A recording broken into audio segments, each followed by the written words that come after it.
Welcome to the Intrinsically Ordered podcast. Today we are talking about bread starting to bleed. We're talking about bread turning into heart tissues. We're talking about Catholic miracle claims, this idea of Eucharistic miracles, and there are so many narratives surrounding this.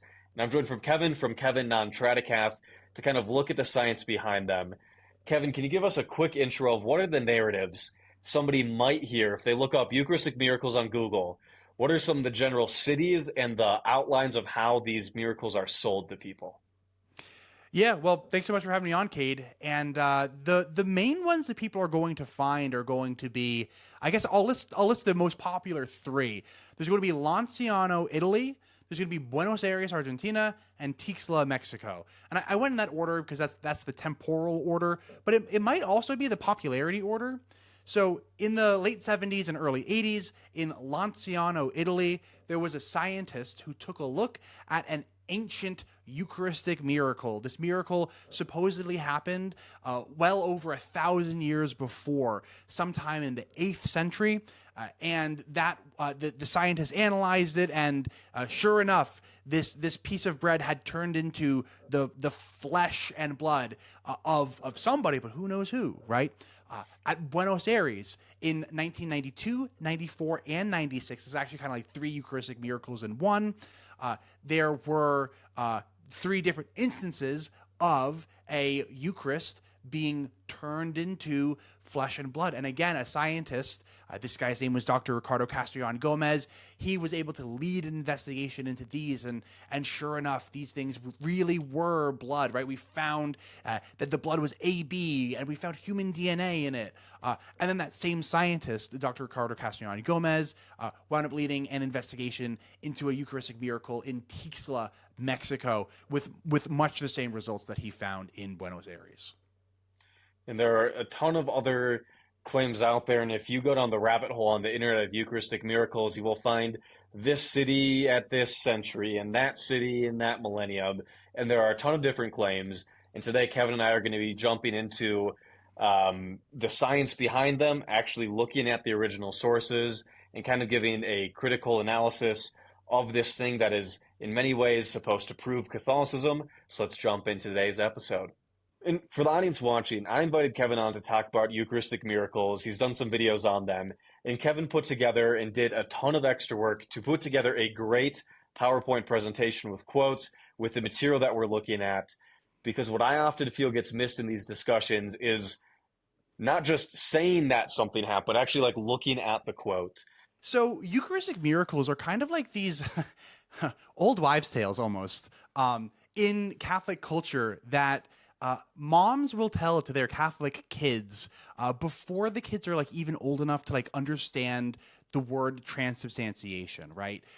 I grew up hearing these stories of Eucharistic miracles, of the Eucharist, the host, the piece of bread used during Mass, turning into flesh and blood, presumably the flesh and blood of Jesus Christ, right? Because that's what Catholics say happens during Mass. The piece of bread becomes, in a substantial way, the body, blood, soul, and divinity of Jesus Christ. And then every now and then, in a miracle, it's not just in substance, but also in accidents. That is to say, the bread itself, the physical stuff that makes up the bread, becomes actual flesh and blood. There's a couple Eucharistic miracles that everyone kind of seems to talk about. You'll hear me mention their names during the presentation, but there's many more Eucharistic miracles than the ones that I'm going to bring up in the presentation today. And you'll hear, if you grew up like I did, Trad, you'll hear these stories from a very young age, and you're going to hear them until you die, pretty much, if you die Catholic. And as Kevin said, the Catholic conception of the Eucharist, which think of it like communion on the weekend. And if you're not Christian, looking in at this, Christians have this ritual that Jesus was said to have instituted, where you break bread and you drink wine. And within Christianity, there's a whole span from people that see it as just symbolic, like we gather and we kind of make it real by reenacting. Some people have like the bread doesn't just signify Jesus, but is like kind of Jesus. And then Catholics are all the way on this is literally, not just for all intents and purposes, but this is literally Jesus. he is just as present in this bread as he is when he was walking the earth.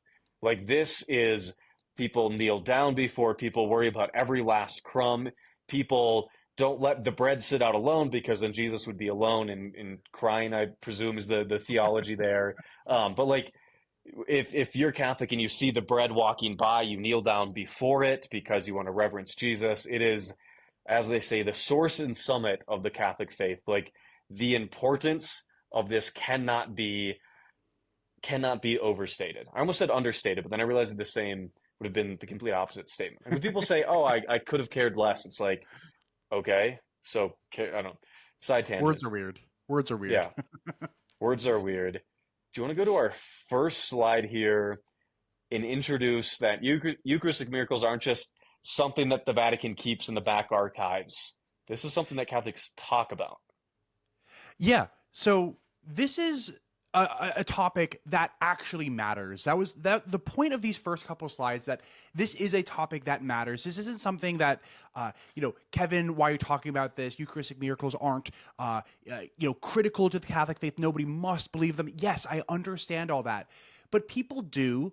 And big Catholic channels like Pints with Aquinas make videos where like a lot of the video will focus on these Eucharistic miracles. Here you can see this clip from a longer discussion on the Pints with Aquinas channel where they're talking about how Eucharistic miracles prove Catholicism, and it kind of works. I mean, look at some of these comments. This middle one here says Eucharistic miracles and Marian apparitions and many amazing healings.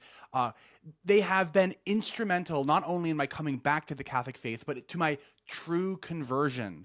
And I just grabbed 3, but literally pick any video on YouTube and go into the comment section, and you'll find comments like these. And Kate, I mean, I don't know if it was like this for you, but I remember when I was Catholic, I bought all these miracles, and they did serve to reinforce my faith. So like, I'm kind of with these, these commenters. Eucharistic miracles were a big deal to me, even if I claimed, well, I don't have to believe any of them. I did. I believed all of them, and they served their purpose, right? They reinforced my belief. So that's why I think that this topic matters, because it matters to a lot of other people.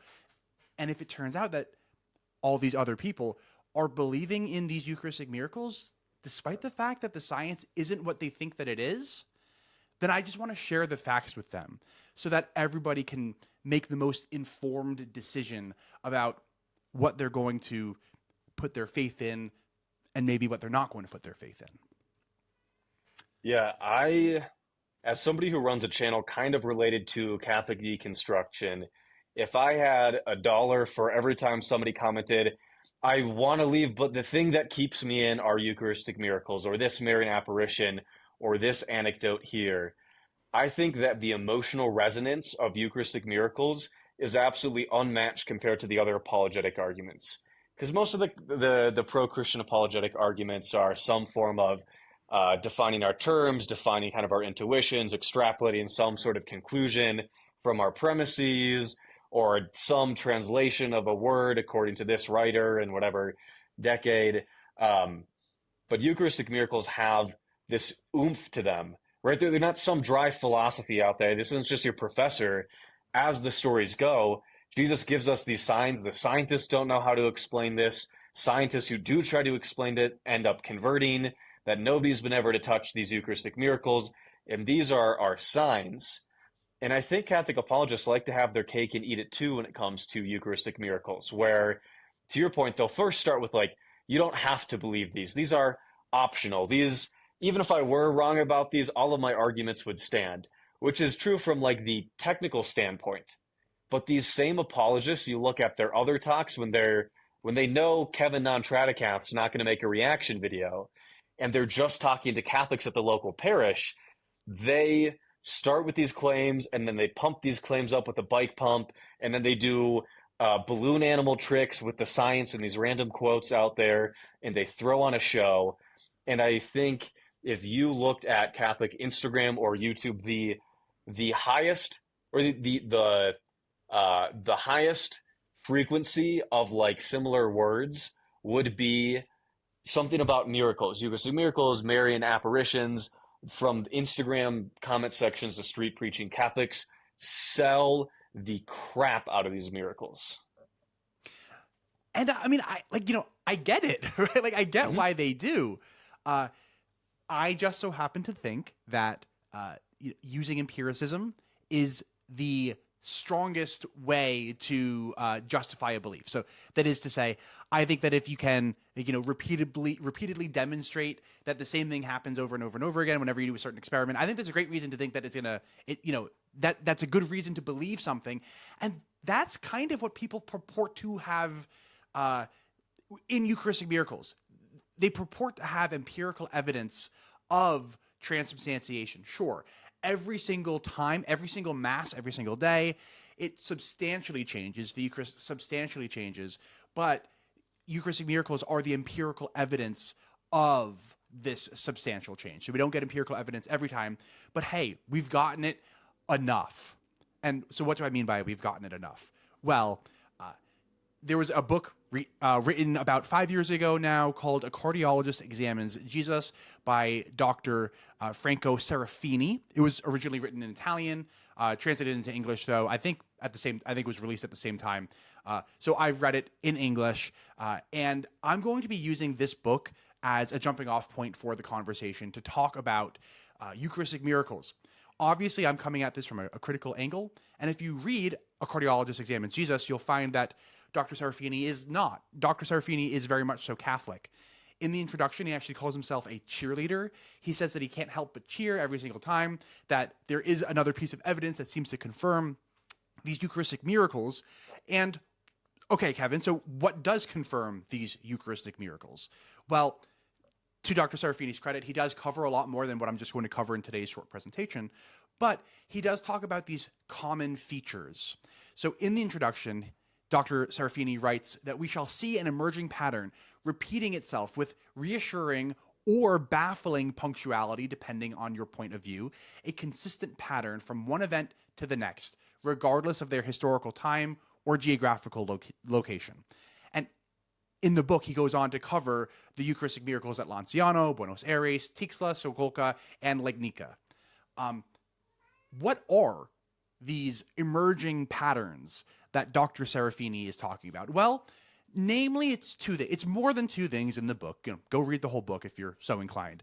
But the two most impressive things, by my lights anyway, are the blood type and the DNA. The blood type, the repeating pattern seems to be that every single time we get one of these Eucharistic miracles, we test the blood, and we get the AB blood type, as if the blood was coming from the same person each time. So here in chapter 11, Dr. Serafini writes that so the blood wasn't tested at every single Eucharistic miracle, but it was at Lonciano, it was at Tlaxcala, it was for the Shroud of Turin, it was for the Sudarium of Oviedo, and the tunic of that town that I can't pronounce. And every single one of these five is AB. And the thing about AB is that it's the rarest one. That's that last line there that Dr. Serafini writes. So, that's kind of spooky, right? That these Eucharistic miracles and the Shroud of Turin, like, they all share AB blood. Very spooky. And then the other thing, too, is the DNA. Now, the DNA thing is a little tricky, but here in chapter 12, Dr. Serafini writes that the DNA is a paradoxical marker of supernatural authenticity. Now, notice that I said the DNA. It's almost the lack of DNA results that is a paradoxical marker of supernatural authenticity. By that, what Dr. Serafini means is that at almost all of these Eucharistic miracles, DNA is detected, but it cannot be coded for, as in we can't replicate it. So we have no idea what the DNA actually is. We can't we can't repeat it, right? We can't create more of it, but we know that it's there. So, it's almost as if this DNA belongs to somebody who only had a mother, but didn't have a father. Very, very spooky here as well. You probably already have questions. And don't worry, we will get there.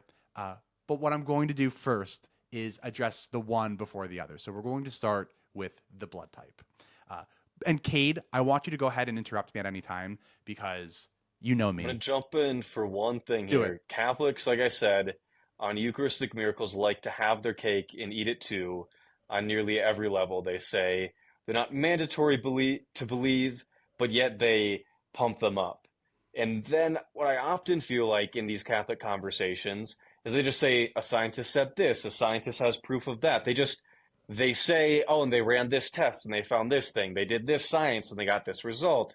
And this scientist converted, and this scientist, there are very specific empirical claims that are made about these Eucharistic miracles, but nobody ever actually hyperlinks the study. They just tell you in conversation at the local coffee shop on on your college campus after Focus gets a hold of your phone number. They just say that it happens. And of course, in the moment, you don't have PubMed open next to you. And then they say they're reputable, they're signs of authenticity, they're scientifically verifiable, they baffle scientists. And it's one of the few times that, to your point, Catholicism kind of comes out of philosophy land and starts doing science. Not just supporting science, not just we like the scientific vibes, but we have science on these issues.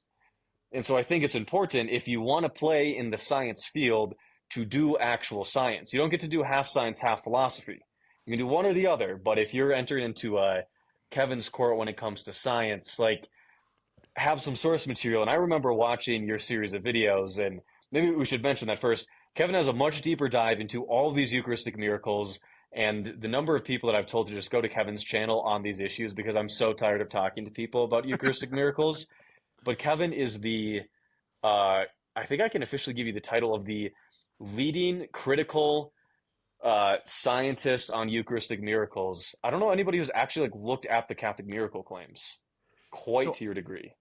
I'm going to talk about two Catholic scientists who actually share my skepticism about Eucharistic miracles as part of today's presentation.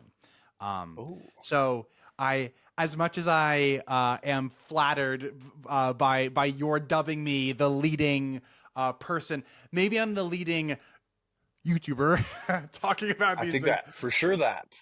But there are real scientists now who, this is very recent too, so we'll see in just a moment. But there are real scientists who are talking about this. Importantly too, so you mentioned, it's funny how Catholics never really send you peer-reviewed journal articles when you ask for this stuff. These scientists, at least the one that I'm going to mention, is publishing his pushback in peer-reviewed scientific journal articles. Not a single Eucharistic miracle to date that I'm aware of has been published. The work done on them has never been published in a peer-reviewed scientific journal article. Some people who are familiar with the subject matter might be saying, well, Kevin, what about Lonciano? Lonciano, Italy, there was a Eucharistic miracle that was examined by a certain Dr. Linoli in the 1970s and early 80s. And Dr. Linoli did self-publish that work into his own journal because he was a professor at a college. And so he self-published it into his own journal. And that's the closest that we come to a peer-reviewed journal article. And I think none of this is the genetic fallacy. I think sometimes Catholics are like, well, you're looking at these quotes where he says he's manufacturing science, that's a genetic fallacy. And you're like, I think that's quite relevant to a discussion like this. We're not saying insert a random scandal from the 90s on his criminal record when he was a teenager. He's in a field of study. He's talked about essentially having motives that would make him stretch the truth a little bit, and also a reluctance to let, on a number of these miracles, there is the reluctance to let outside people look at it. Oh, we can only have Catholic scientists. We can only have our scientists look at it. It's if it were science, we could give it to people who don't believe, and they could come to the same conclusion. So it's not the genetic fallacy when it's actually a relevant factor on the scientific method and the conclusions drawn when you can look at a very clear motive. Critiquing a study for not being blinded is not the genetic fallacy. Can you imagine if pharma companies were able to, imagine that it was legal for pharma companies to be unblinded? Can you imagine how they would finagle their studies to make their drug look better than the competition so that all the doctors started prescribing their drug instead. It would be awful for the medical community, and it would be awesome for that one pharma company. They would make a lot of money, and their shareholders would be very happy. But the population as a whole would suffer because the medicine wouldn't be as robust. And that's not the genetic fallacy. So if we're critiquing publications for not having undergone peer review, for not being published in a real journal, that's not the genetic fallacy. That's calling out the lack of peer review, which I think is important. And let's jump into blood types. Yeah. So just as a preamble, I kind of mentioned this already, but according to data from the UK from 2025, there's only about 3% of the global population is blood type AB. So you can imagine that, let's say that I wanted to fake a Eucharistic miracle. And so, I just kind of cut my thumb a little bit. I bled onto a host and then I submitted it, oh, look at this Eucharistic miracle, guys. It's, this host is bleeding. And then I submitted it. The chances that I have AB blood is about 3%. I know my blood type. I'm blood type O. I don't have AB. So I couldn't fake a Eucharistic miracle. But let's say that I got lucky and, I was blood type AB. There's only a 3% chance of that, but perhaps I am blood type AB and I'm able to fake one. But then let's say that somebody in Italy also fakes a Eucharistic miracle, and then they're also blood type AB. And then let's say that somebody in Tlaxcala, Mexico, and somebody in Buenos Aires, Argentina, they also fake Eucharistic. We're all blood type AB. This is starting to get very improbable. It's 3%, right, to the power of, I guess, 4 if we have 4. So you can imagine that every single result that keeps on coming back AB, it's like more and more shocking. Right? Or is it? Not so. And so enter Dr. Kelly Kiers. Dr. Kelly Kiers is a Catholic scientist. He published a paper in October 2024, so this is very recently. The paper was called The Relics of Jesus and Eucharistic Miracles, a scientific analysis of shared AB blood type, and it was published in Forensic Science, Medicine, and Pathology. And Dr. Kiers points out a glaring problem in this recurring AB blood type. AB antigens are not unique to human beings. Bacteria can have A and B antigens. That means that you could do blood type testing on a sample that doesn't even have any blood on it, but if there's bacteria on that, you could find A and B antigens on a sample. Thus, when one considers that a common denominator among such objects is the presence of bacteria, probably statistics such as 3.2 million to 1 become much less impressive and scientifically shift to a different result. What is that? Where did 3.2 million to 1 come from? What scientific result are we shifting to? Let me explain, but first we're going to go back to Dr. Serafini. Dr. Serafini knows this. He knows that contaminated samples are probably going to test positive for AB just because they're contaminated with bacteria. Think about this. When you want to figure out what blood type you are, do you prick yourself, bleed on the floor, walk away for a few days, come back, wipe it up with a napkin, and then... No, you don't submit that sample. That sample is contaminated. You go to a blood bank and you donate blood, and then they do the testing on the blood that you donated because they took it straight from your veins with a fresh needle into an aseptic package or whatever, and then they do the testing on that blood because they know that that blood is not contaminated. Dr. Serafini knows this, and he even mentions it in his book. In chapter 11, he talks about this 1977 study where a group of Israeli scientists found a whole bunch of skeletons, and they tested the blood types of these skeletons, and they found that 51% of these people would have been blood type AB. Well, I thought only 3% of the global population was blood type AB. So what are the chances that 51% of all these skeletons are blood type AB? Very, very, very low. So what do you think is more likely? The fact that 51% of these specimens were blood type AB when only 3% of them should have been AB? Do you think that's more likely? Or do you think that the skeletons were contaminated? is more likely. There's a 1 in a million chance on the one side. And then on the other side, what is the chance that the skeleton is contaminated? I mean, I don't know. It seems kind of obvious that the skeleton being contaminated is just more likely. But Dr. Serafini writes, but over the years, these tests have become more sophisticated, have been carried out in different laboratories with different methods and reagents. So the overall risk of an incorrect blood group determination for these analyzed blood samples is becoming increasingly small. Is that true? It's not. And Dr. Kiers points this out. So what is that 1 in 3.2 million statistic? Well, Dr. Kiers calls out Dr. Serafini in this paper that we were citing earlier by name. Dr. Kiers writes in his book on the scientific examination of Eucharistic miracles, Serafini states that the overall risk of an incorrect blood group determination for these analyzed samples is becoming increasingly small as methods have improved and been carried out in various laboratories. That's the quote that we just looked at. This is an oversimplification of the fact that even though techniques may vary slightly, the molecular principles of antigen recognition by antibodies remains unchanged. So, a Catholic comes to you and says, what are the odds that all of these are blood type AB? 1 in 3.2 million. And you say, exactly, Mr. Catholic. It is 1 in 3.2 million. And what are the odds that the samples are contaminated? I mean, for most of these, we know that they were dropped on the ground, picked up, handled by more than one person, placed in water, left in water for a week. They're absolutely contaminated. Absolutely. So we look at the 1 in 3.2 million odds of all of these samples being blood type AB, and we think, yes, it's got to be one. We're the 1 in the 1.32 million. Or it's like the 50-50 shot that the samples are like contaminated. Come on. You squint hard enough, Kevin. You can make anything work. I mean, and that's what this is. This is... I hate to ascribe motive where, never ascribe to malice what can be ascribed to ignorance. And I think that for most Catholics, this is ignorance. I don't think that most Catholics are aware that contaminated samples are probably going to test AB because of bacteria.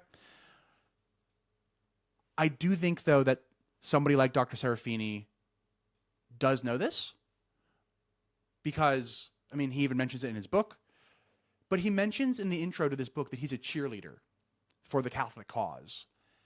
And so I don't think that he's going to be looking at things like contamination with as critical a lens as perhaps he should. And keep in mind, Dr. Kelly Kiers, the guy who wrote this critical paper, is Catholic, more than just Catholic. He's a Eucharistic minister. So, he's not a priest, but I've been to a handful of Novus Ordo masses in my life, and I understand that there are non-priests who distribute communion in the Novus Ordo, and he's one of those. Extraordinary ministers of Holy Communion, because Yeah. Catholics love very, very long acronyms. Yeah, that's kind of the perfect example of none of this is the genetic fallacy looking at how he approaches this, because you have 1 in 50 versus 1 in 3.2 million. Technically, is 1 in 3.2 million possible, like theoretically? Yeah, but if you're a good scientist without motivated reasoning and an overly excited publish button, to put it non-derogatorily, you're probably going to press the button that gets you to a very excited cheerleading type of conclusion with a little motivated reasoning. One of the other things that I often hear when it comes to blood is that especially with Argentina, they gave it to this cardiologist, and he's like, that's from the left. And they said, like, ventricle, and it had just been under stress. So we have a Middle Eastern, middle-aged man whose heart had just gone under a bunch of trauma. Kevin, how can you beat that? So the funny thing that they leave out is that this doctor, Professor Zugelba, that they gave the sample to for the Buenos Aires miracle, he wasn't the first doctor that they gave the sample to. They gave it to a lab in California first, and that lab said, hey, this is skin samples. And then they sent it to a lab somewhere in South America, I think. I might be getting the order wrong. And they said, yep, skin. They sent it to a couple labs then all in Australia. Like the first Australian lab said, skin. Yep, skin again. So we got 3 skins in a row. The 4th lab said skin, but perhaps it's muscle. The 4th lab said skin or muscle. They sent it to like a 5th lab. That lab said, we think it's muscle. We don't really know what it is. They sent it to a 6th doctor. And the name of this 6th doctor was Dr. Linoli. If that sounds familiar, it's because I mentioned him once already. He's the guy who worked on the miracle of Lonciano. So, we're Dr. Linoli. We're going to send you a sample of, it's on a histology slide. So it's some kind of organ, but we're not going to tell you what it's about. We love your work on Eucharistic miracles, by the way, but I'm not saying that's what this is, but would you take a look at this, please? And Dr. Linoli said, perhaps it's heart tissue. That's what he said. So then they sent it to Dr. Zugaba, who, and they often leave this part out, had published a book on the Shroud of Turin a few years before he was sent the sample. So this guy was also not impartial. And they also said, Dr. Zugaba, we're not going to tell you what this sample is, but we would like to capture your reaction to this sample on camera. And we are paranormal investigators. Is that cool? By the way, we love your book on the Shroud of Turin. Come on. And they make, yeah, there's this whole big thing about how Dr. Zugaba had no idea what the sample was. Are you kidding me? Have you ever worked in a lab? Like, that's a dead giveaway to me. If you've clearly never worked in a lab, if you're saying like, oh yeah, like it's totally normal for like random people to show up with cameras and, a slice of an organ on a slide, and they're going to ask you to look at it, but they're not going to tell you where it's from. Chain of custody is very important. So, I work in pharma. A big part of pharma is preparing these slides and then sending them to be examined by various doctors so that we can tell, like, this drug, it's supposed to be, helping your liver. Like, is it actually helping your liver? Like, that's how we tell sometimes. If we don't know where a sample came from, like, we're not testing it. So I find the whole, like, oh, it was blinded thing to be very funny. And so that was like the 7th doctor, is my point.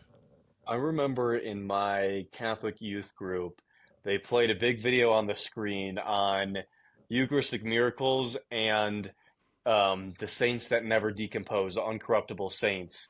And the exact narrative of this Eucharistic miracle is they have this random sample, they talked to the scientist, they didn't tell him what it was, and he instantly recognized it as the heart tissue at the center of a heart of a Middle Eastern man who had just undergone significant trauma and was perhaps around 30 years of age. Just, he looked, which I don't know how you could ever extrapolate that, but that's, because once again, Catholics like to have their cake and eat it too, where they'll, like, when you really dig in, some of the more on their toes apologists will, like, hedge their statements and, like, talk up here, and then what gets filtered down to the Catholic laity, this thing that, like, keeps them handcuffed to the church, turns out isn't there and is so oversimplified. It goes from 6 scientists said maybe it's this thing with a little bit of coercion, or a little nudge, and then what gets spit out the other end is atheist scientist converts on the spot after seeing heart tissue that he identified under a microscope. Yeah. And the funny thing about the scientist converting part is, so people will often be saying that when they're talking about Dr. Ricardo Castañón Gomez. I even just watched a video, and I actually reached out to the creator of the video. I think he's like a younger kid, so I didn't want to like. So we went up anyway. People will often say that Dr. Ricardo Castañón Gomez was the lead investigator of the miracles in Buenos Aires, and he was an atheist, but he converted after looking into the miracles at Buenos Aires. That is not true. He converted before. Also, he never really converted. He was baptized as a child. I just think that he wasn't a particularly devout Catholic for a while, and then he was again, and then he started looking into Eucharistic miracles. So the conversion story is kind of not quite right. I mean, I don't want to say that, like, reversion, maybe, and maybe I'm just being really picky on the word revert instead of convert. I don't know.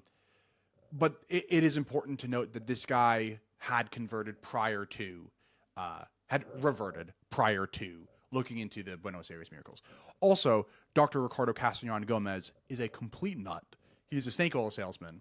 And he believes in all of these like Catholic mystics who are widely discredited today, even in the Catholic space. So, for instance, there's this woman, Julia Kim, from Seoul, South Korea, who claims to like Jesus appears to her and stuff. And at one point, Julia Kim claimed to have like a handkerchief that Jesus like took from her and like wiped his bloody forehead with, and then gave it back to her. Well, they were able to extract DNA from that blood, and it was Korean blood, and so I guess Jesus was secretly Korean this whole time. But the point is, Dr. Ricardo Castellan Gomez still believes that Julia Kim is authentic. And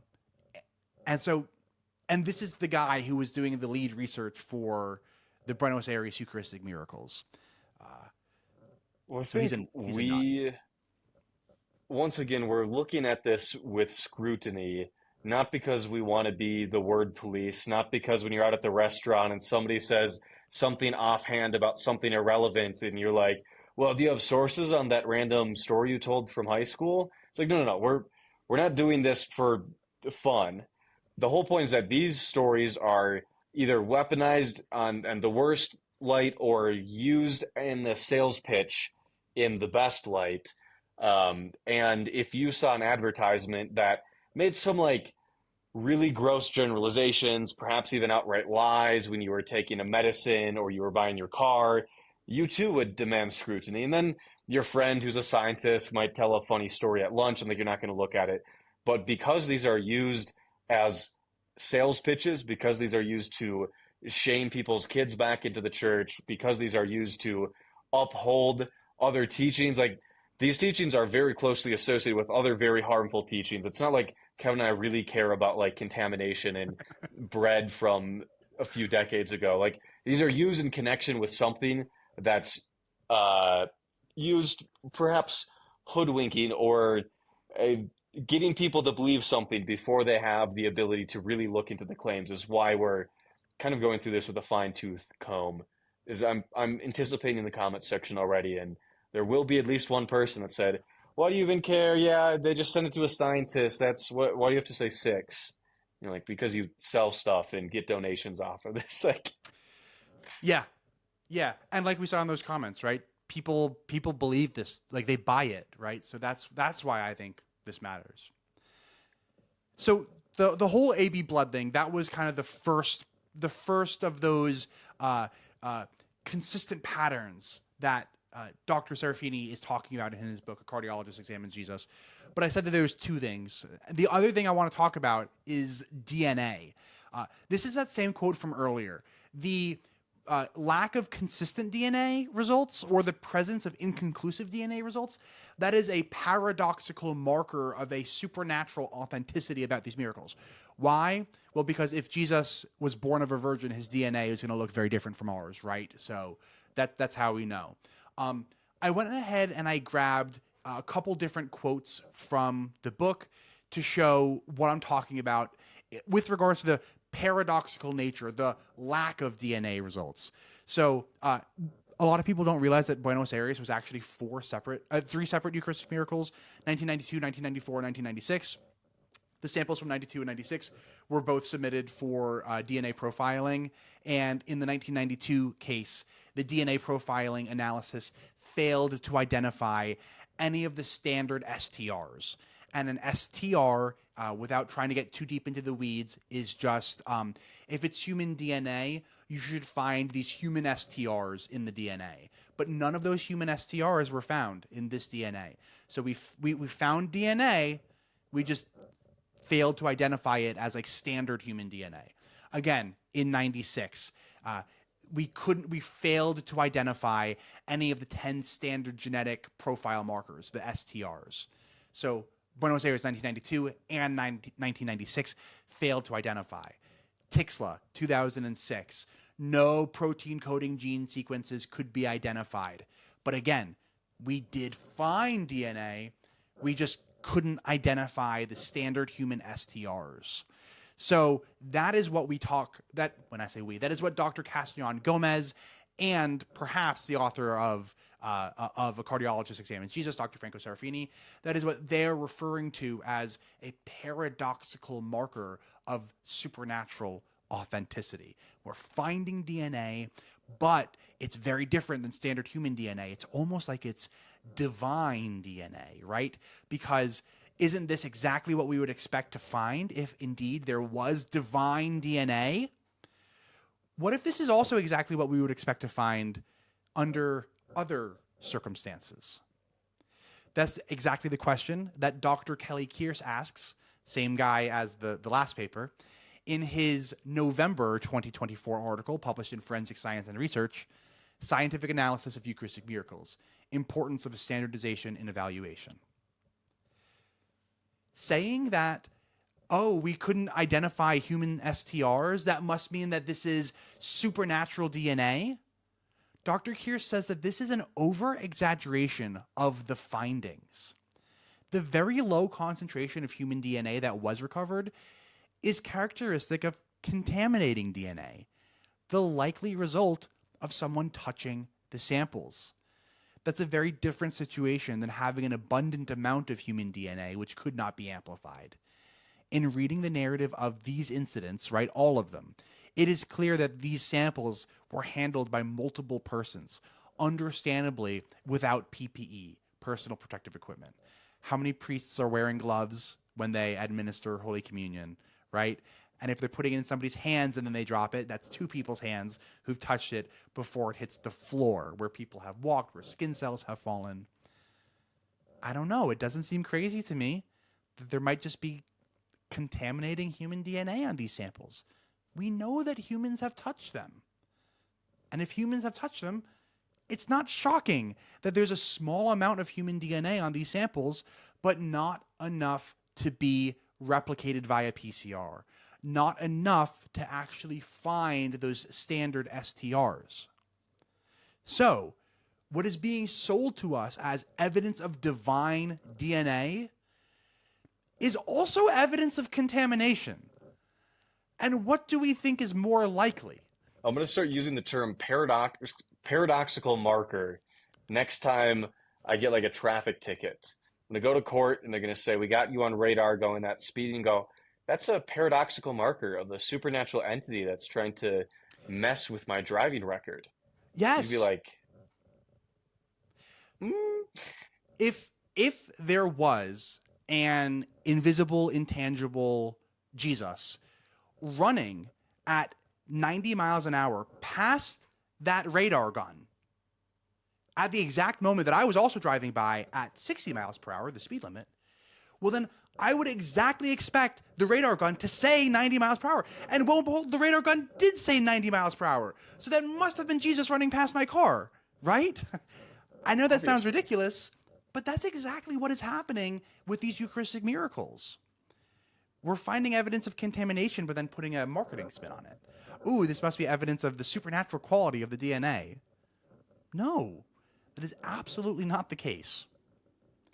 and once again, a reason why this genetic fallacy is relevant, because when you look at, once again, these likelihoods, you have one explanation, which is possible contamination might have happened at some points up here, and then Jesus had half his chromosomes just from his mom. I don't know. Maybe our prayers are probably down here. It's also kind of like a lot of times on Pascal's wager, you're like, well, if you do the math the opposite direction, it says the opposite thing, but that's a podcast for another time. And as a complete aside, too, proper Catholic theology would say that Jesus was 100% human and 100% God, but importantly, 100% human. So it would seem to me like he would have DNA of, a standard, first century Jewish man, right? Like that's what it seems to me. Importantly, if Jesus didn't have any DNA from a dad because he only got DNA from his mom, then he would be female because you would have a single X chromosome, and so female, right? He would have one X chromosome, which is I forget, is that Turner syndrome? something like that. Yeah, But he would either be intersex, he would be female, or he would be a clone. Right? If he'd never had male input but got all of his, he would just be yeah, a clone of Mary. Like at some point, God the Father somebody would have had to give him the other half of DNA. Otherwise, he would have had to, so mitosis or meiosis, whichever one it is, where just the cells line up and then never come back together. You wouldn't have a viable pregnancy. You wouldn't even have correct. fertilization. Right. Yeah. You wouldn't have a person if you only had half of each of your chromosomes. Like you wouldn't form. You would never come into existence. But that is kind of neither here nor there. It's just Yeah. it's another reason to be skeptical of the divine DNA hypothesis that just so happens to explain exactly the result that we would expect if there was contamination. Going back to Dr. Kiers's paper, though, he goes a step above and beyond. And this is why I highly recommend that anybody who's interested in this, go read Dr. Kiers's paper. It's free online. He goes a step above and beyond. And he's like, you know what? If I'm going to be sitting here suggesting that contamination can produce DNA that you just can't replicate, I better try to do that myself. So he did.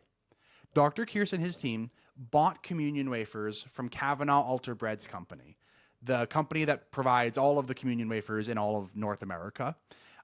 And then he dropped them. He left them on the floor for a little while. He picked them up. He put them in water, stored them at ambient temperatures for 7 to 10 days, came back, and on approximately 15% of them, he was growing a red fungus, which is awesome. He made Eucharistic miracles at home. And so then he decided to do DNA testing, and he found DNA. Not enough human. He couldn't find any human STRs. But then he decided, let me look for other STRs. And he did find some wheat STRs, because bread has DNA. Bread is a plant, right? It's wheat. So he found wheat DNA, which kind of makes sense, right? And so if these scientists were looking for human STRs and they didn't find any, but they did find DNA, maybe they were just looking at wheat DNA. Or perhaps they were looking at bacterial or fungal DNA. Dr. Kiers also found bacterial and fungal DNA, as you can see kind of there in the middle of the quote. And so putting all this together, these data indicate that multiple sources of non-human DNA could be isolated from cultured wafers, including those from plants, bacteria, and fungi. Importantly, these results identified, and then that's a fungus, as the most likely cause for the observed reddish growths in our study. Keep that in mind, fungus. We're going to come back to fungus in a second. But first, do you remember that quote that I said earlier? Dr. Kiers said this is an over-exaggeration of the findings with regards to the DNA. Well, what I didn't highlight earlier was this, as noted by Trian Cos. This is an over-exaggeration of the findings. Who's Trian Cos? Earlier in our conversation today, I mentioned that there were 2 Catholic scientists who were both skeptical of Eucharistic miracles. So far, I've only talked about Dr. Kelly Kiers. Trian Cos is the other one. Dr. Stacy Trian Cos wrote a book called Behold, It Is I. She co-wrote it, I should say, alongside Father George Eliot. It was published in 2001, and it was published by Tan Books. And by the way, I own this book. I have a physical copy of it. I should have grabbed it. It's somewhere over there. Published by Tan Books. The first 2/3 of the book is theology about the real presence. But that last third of the book is about the science of the real presence. And what's really interesting is that Dr. Stacy Trian Cos was asked to help write this book, and she expected to go into this book writing glowing reviews of the science done on these Eucharistic miracles, but found that she couldn't, not in good conscience. The science just wasn't there. So in the actual book, she says that the most likely reason for the DNA results that we got, these paradoxical markers, is that there was just no DNA present for analysis. There wasn't any human DNA. That's why we weren't finding the human STRs. In this book, Dr. Trian Cos is pretty generous, as generous as she can be, as polite as she can be. However, she also has a Substack. It's called God and Elements, and it's excellent. You should all go subscribe to her Substack. And in December 2024, just after, so those two articles that Dr. Kiers put out were October and November 2024. And then in December 2024, Dr. Trian Cos published something to her Substack called About Those Eucharistic Miracles. And this is where she tells the story, how she was invited by Father George Eliot, a priest in her diocese, to co-author that book called Behold, It Is I.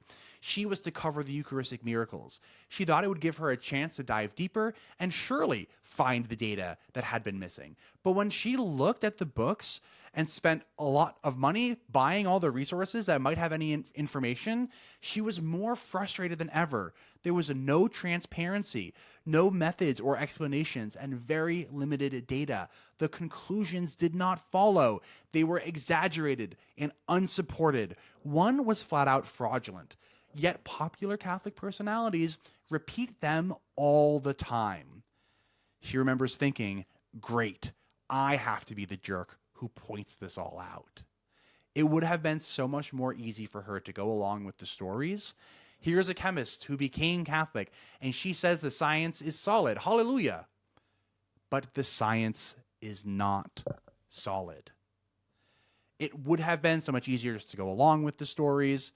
So in Behold, It Is I, Dr. Trian Cos explained why the data was inconclusive and urged the readers to put their faith in Christ, not in the scientists. This is a pretty crushing, it's short too, the Substack article. I highly recommend anybody who's actually interested in these Eucharistic miracles to go give it a read. Because here's another Catholic. And by the way, God and Elements, the Substack, is like real Catholic. Like the most recent Substacks have all been about how IVF is immoral. So like this is very, very Catholic. So the Jesuits aren't writing this. No. Dr. Trian Cos is, I don't think she's trad, but she's very orthodoxly Catholic. And she clearly didn't want to find what she found about these Eucharistic miracles. She calls herself a jerk for having to point this out. But she's honest. And I think that's super awesome and commendable. And I've actually spoken to Dr. Trian Cos. It's not recorded. It's not anywhere. But it was an awesome conversation. So I can say that I know firsthand that she's honest, and that I think that Catholics should pay more attention to Doctors Kiers and Trian Cos than they do to Pints with Aquinas and all the other YouTube channels that go about kind of tooting the horn of Eucharistic miracles. What I often find with all these miracle claims is that the people that do look into it and actually look for the research and find that it's shaky do kind of get to this conclusion. Like I remember when I was Catholic, I talked about these miracles all the time.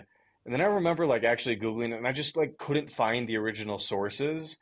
But then you can't walk into your average Catholic parish and be like, I don't believe in Fatima, I don't believe in Guadalupe, I don't believe in Buenos Aires, I don't believe in any of these things.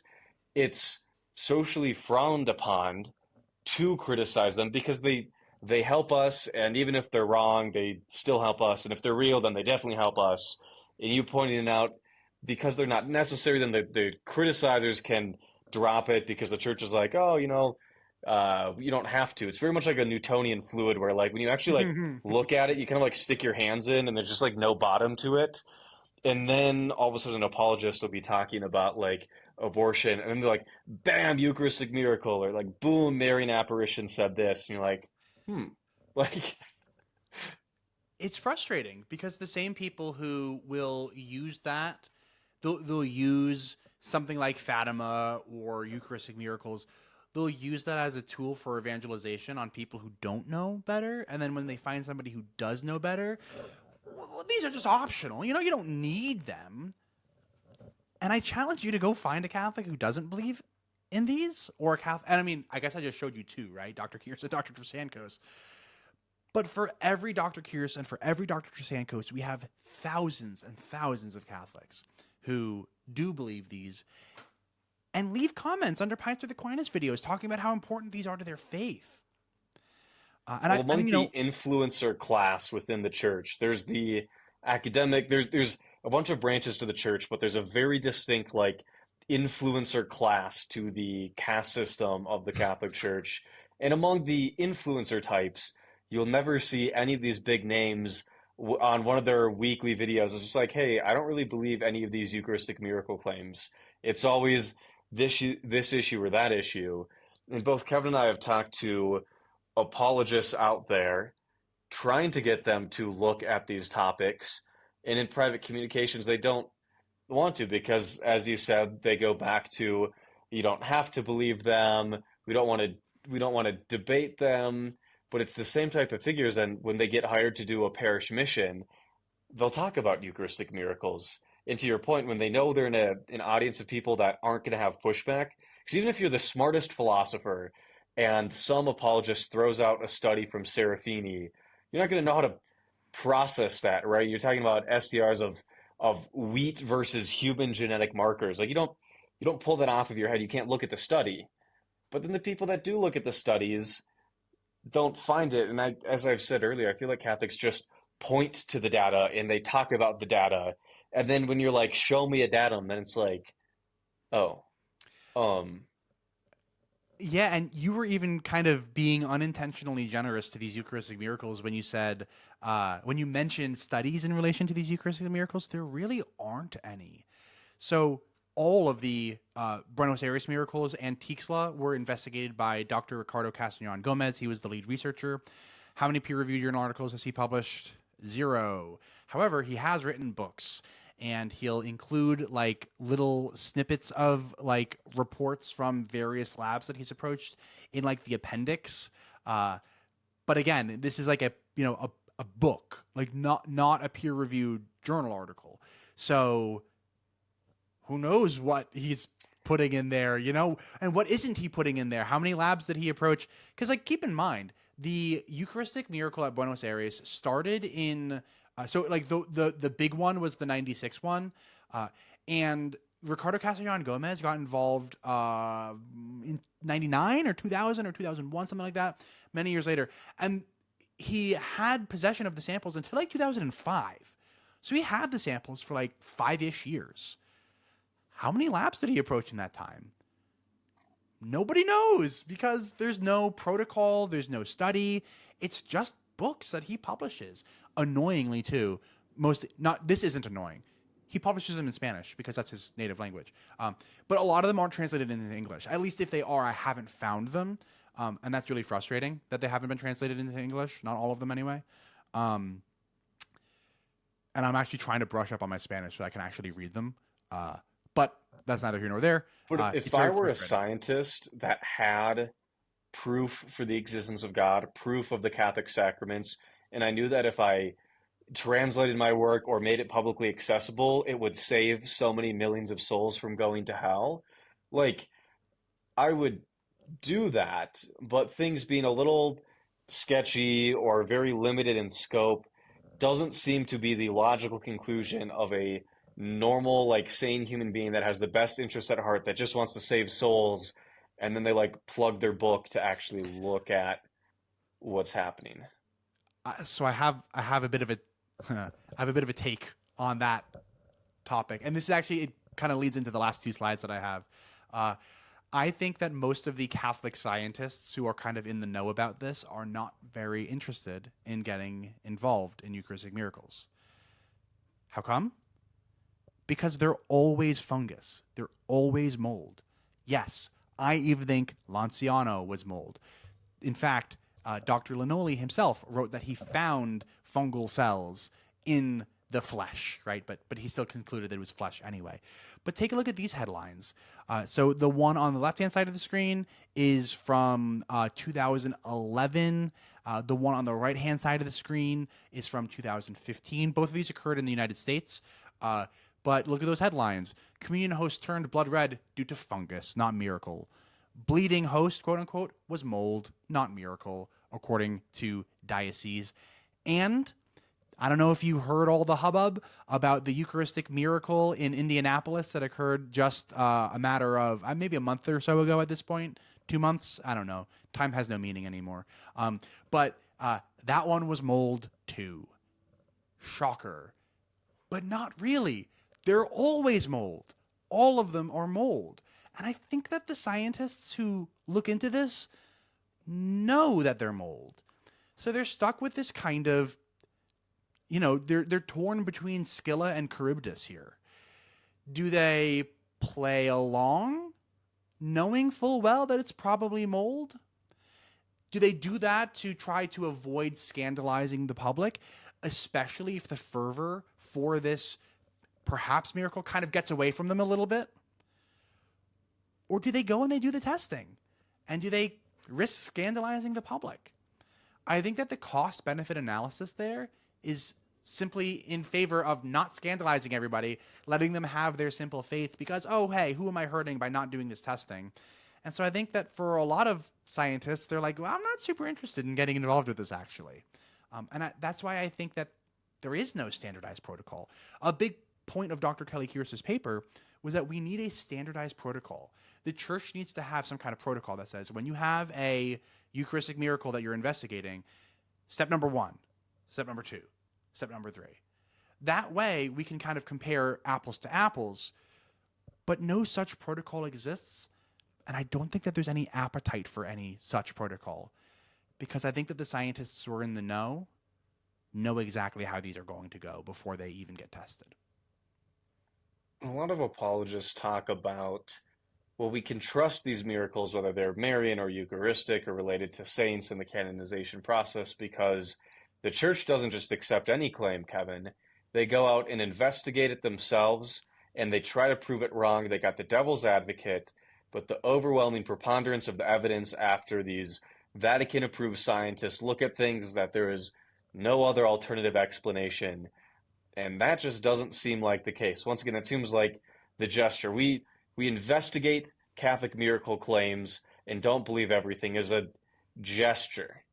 And then you look at the files and the teams and you go, that wouldn't even fly in a half-funded police department for that type of investigation. Like that. And you're the Vatican. No, that's exactly right. I don't think that this would fly. Can you imagine a pharma company trying to get a drug approved by FDA or a vaccine even? Yeah, if they followed a protocol that was this. Can you imagine that we did one study, we didn't get the results we liked. So we did another study, didn't get the right results. We did another study, didn't like the results. Did another 7 studies later, hey, we got it, we did it, success, this drug works. That's exactly what happened with regards to the Buenos Aires miracle. They tested into compliance, which testing into compliance is when you do the same test over and over and over again until you get the result that you want. That's illegal. And pharma executives could go to jail if they tested into compliance. The right way to do a study is you come up with a protocol, you follow the protocol, and then the results are what they are. And that's it. And that has never been done for Eucharistic miracles, ever. One of the things that I think Catholics also have either been uninformed about or deliberately misinform others is what are the Eucharistic miracles where it turns into heart tissue, where what it means isn't you put the host in the water and then they open it the next day and there's a full heart that looks like you just opened a cadaver. It's a red blotch, a red goo is often what this is, but isn't one of the European Eucharistic miracles from hundreds of years ago supposed to be an entire heart in a jar? If I'm remembering that correctly? So there's the miracle of Lonciano occurred supposedly hundreds of years ago. What's funny about that one is that the story is that it took place in the 8th century or something, but the origins of the story appear to be in the 16th century. So we have this 700-year gap of apparently in the 16th century. Juan Diego gap.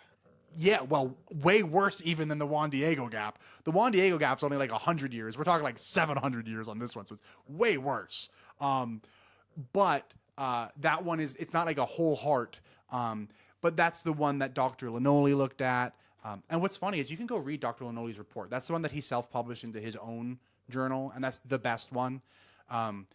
He starts it off by saying, I was given the great honor of getting to analyze the sacred body and blood of the miracle of Lonciano.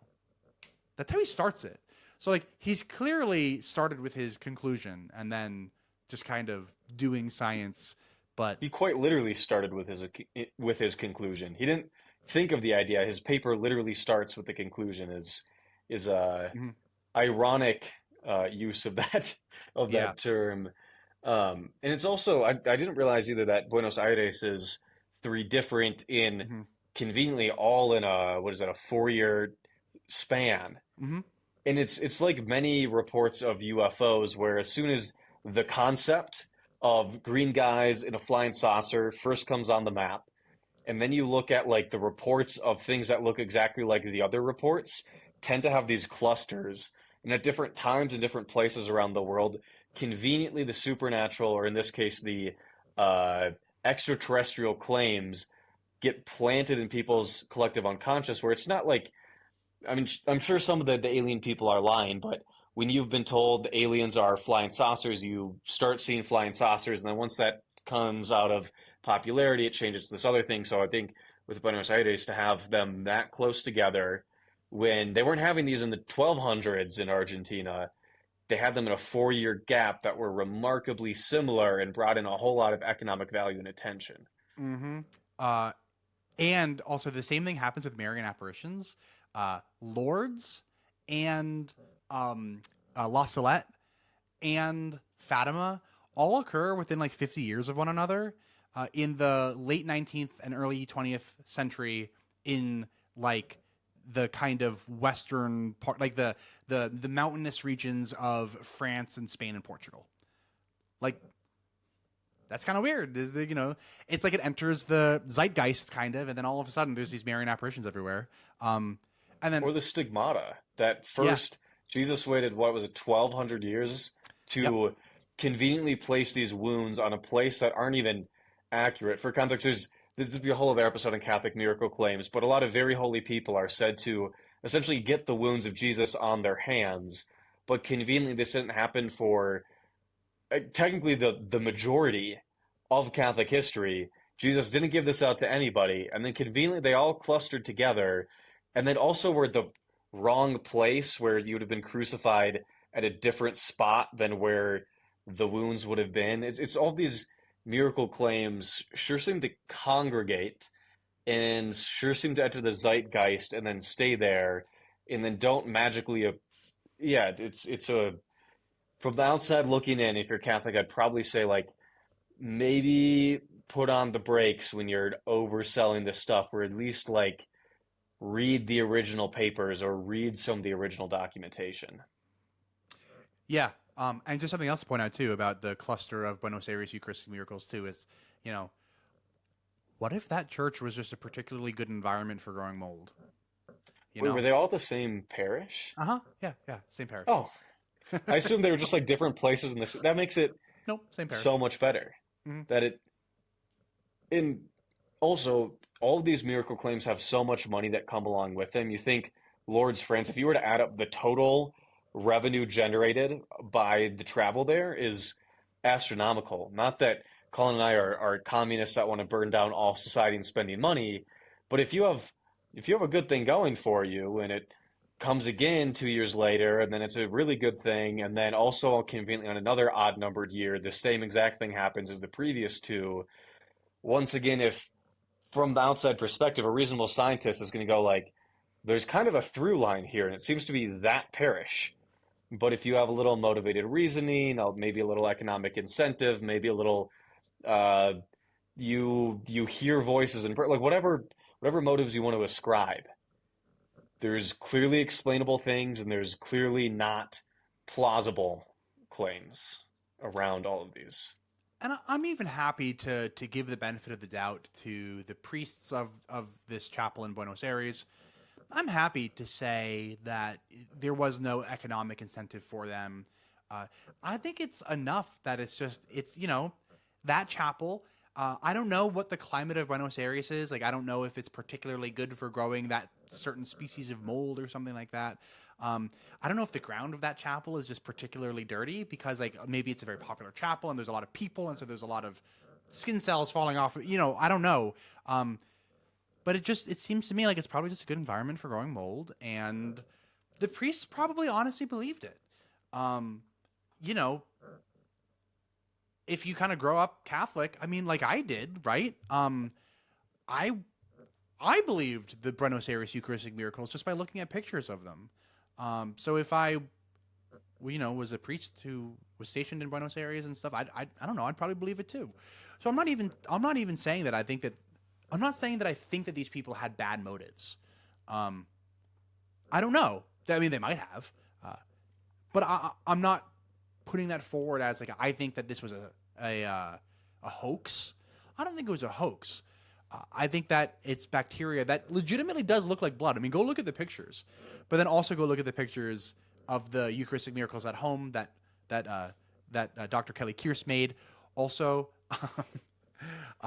there's a YouTube channel. Her name is Skepticism or something like that. I can send you a link and you can include it in the video description. Mm-hmm. But she just made her own Eucharistic miracle at home using pasta. So you have a spaghetti noodle that's like turning red and bleeding, and she captured it on a time-lapse camera. And so what she did was she took a whole bunch of samples and she let them sit on the ground, and then she like found out that like roughly 20% or 30% of them grew red fungus on them, and they started to look like blood on their own. So then she inoculated one and put it under a video camera to capture a time lapse, and that's hilarious. That's awesome. So yeah, I'd encourage everybody to go to Kevin's channel because each of these cases are a little bit different. They have their own set of claims and lore around them, and some of them have slightly less bad evidence. Some of them have even worse evidence. So Kevin's got a playlist there. Also, Kevin's video, just if you want to learn how to make Eucharistic miracles at home, is a great video. Is that the one that also includes clips of the Mexican scientist? That might have been a different one where I made a video dedicated to Dr. Ricardo Castellan Gomez, where I think I called him a quack or a snake oil salesman or something. Yeah. But that one's really interesting because I included clips of him on like Creo y Feo or something like See and Believe. But yeah, I've got a whole bunch. Selfishly, go watch them all. I think they're all great. No. And then once you have your mind blown on those, then go to Kevin's also Marian apparitions playlist. Because once again, I'll give you the title of the leading critical YouTuber on Marian apparitions. Because just like I'm always interested to think, what would I have thought hitting your channel when I was Catholic and being forced to watch the two playlists? And I think I would have pumped the brakes. It probably wouldn't have been, I'm going to leave Catholicism, but when somebody's like, oh, Pope Francis isn't a pope because Fatima, and Fatima actually means that we can't do this, it's just kind of like, it seems like all of it collapses once you actually look at the claims, but you do a ton of research for your videos. You read a lot of books. You do a lot of translation to figure out all of these things and go back to the original sources. And they're way more scant on nearly every conceivable claim than what I could have even in my darkest Catholic days been like, oh, maybe the science doesn't add up and it's only this. Like, what you show when you actually do your research is like, oh, it's kind of, the bar is not very hard. The evidentiary bar is not very high on Catholic miracle claims. Yeah, and that's the goal of my channel too. My goal is not to deconvert people. My goal isn't to take faithful Catholics and ruin their day and make them despair and fall into nihilism. No, that is not the goal of my channel. The goal of my channel, though, is de-radicalization. I do not mind at all if somebody watches my channel and they say, Kevin, I'm going to be Catholic even harder now, I say, great, fantastic. You do you, boo. I don't care. But what I do care about is the radicalization. And I think that these Marian apparitions and these Eucharistic miracles are oftentimes used as tools of radicalization. It's often the people who are obsessed with these things are often the people who are the loudest about establishing the Catholic monarchy so that we can, make gay marriage illegal again and abolish public schools and make Sunday Mass mandatory and whatever. Those are the people who are obsessed with Marian apparitions and Eucharistic miracles, and those are the people that I'm trying to de-radicalize. Yeah, Fatima in the name of independent Catholic organizations is generally not a good sign. It's the chances if Fatima's in the name of a Catholic organization, the chances of them like having a everybody is welcome soup kitchen for the homeless go down, and the chances of being labeled a hate group by some watchdog group go up once Fatima's involved. Or used to scare kids into staying in the faith, or very particular conclusions from these particular visionaries. Yeah, so I always encourage people to go to Kevin's channel and look at the claims. And I also think if I was Catholic and I was forced to watch your videos, the next time I'm writing a talk to give, I probably would have had a little Kevin voice on my shoulder when I went to write the next youth group talk. Like, well, hey, hopefully, if when I die, if I get up to the pearly gates and God tells me, Kevin, you were the voice on some people's shoulders, and you did de-radicalize people, then he can send me to hell, and I'll still be happy because mission accomplished. You can join us at the gay bar in hell. Yes, awesome, good. Well, thank you so much for being on, and I think we'll have you on a second time. Awesome. Looking forward to it. Thanks for having me on, Cade.